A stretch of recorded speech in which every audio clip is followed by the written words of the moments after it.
Мына жерде базар бар да. Жакшы базар бар. Кыстын базары келип турганда бул 17ден 20га чейин жакшы базар келет да.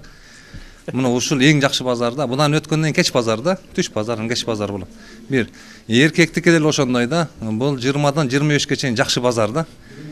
Биринчи соода да. Ошондо кызыңар неме берип калса, барып калсаңар, барган жериңерден бак таптыңар да. Болбой калса калдыңар да. Мисалы жөн эле азыр ушул жерде биздин мамлекеттен тышкары болуп аткан биздин кыздардын окуясын айтып кетсек да, мисалы кайсы жерде реклама болсо дагы бизде 15 жаштан 17, 18, 22 жашка чейинки кыздар дейт да. Биздин эң жакшы мүчөлүү, сулуу, татынакай, эң жакшы кыздарыбызды тандап алып кетет дагы. Анан бизге эң акыркы 3-4 сорттогу кыздар калат да. Анан биздин Кыргыздын өзүнүн гени ошондон бар бузулат да.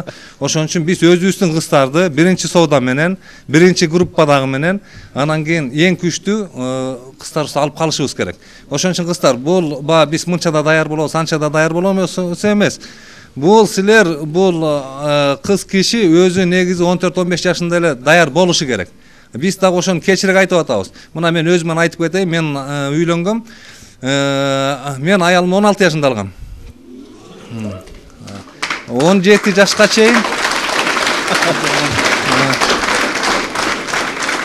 17ге чейин биз ЗАГСка отура алган жокпуз да. Мына ошондон бери канча жыл болду? Мына 7 балалуу болдум. Быйыл Кыргызстанда эң жаш баатырен болуп, Атамбаевдин колунан өзү баатыренлик немесин алып келди да.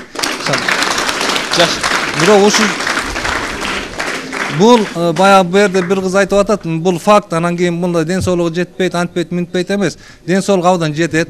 Тескерисинче кайра күчтүү болот. Мына азыр ошо менин аялым төрөгөн кыздардын балдар азыр энесинен чоң, энесинен здоровый. Алар да уже жетилип келатат да. Ал уже мына 30тан жаңы өттү. Кыздары колунан жумушту алып, колу жумушка тийбей калды да. Балдарым чоңоюп, мен жаңы балалыктан өткөндө менин колумдан балдарым жумушту алып калды да. Бул эң жакшы экен да. Андан көрө турмушка канчалык эртерээк аракет кылсаңар, ошончолук береке да. Ошол айтарым силерге кеңеш.